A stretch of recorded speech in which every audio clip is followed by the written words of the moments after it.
If you want drastic action to deal with climate change, you have a political problem. You have to convince voters that their sacrifice is worth it. For example, President Obama is trying to move America away from coal. This will mean big job losses plus higher prices for electricity.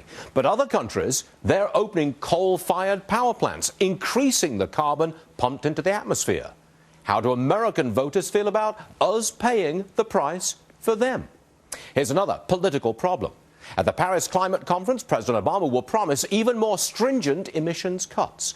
But China doesn't even have to try to stabilize its emissions until 2030. What?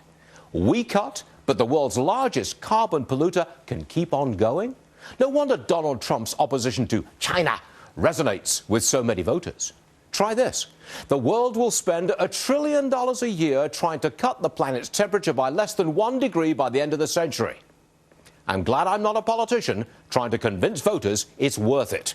That is a very tough argument to make, especially to a shrinking American middle class. Prince Charles and Pope Francis, they're not politicians, so they don't have the political problem of selling the climate change agenda they both support. But what of President Obama? He is a political leader, but he's avoiding politics.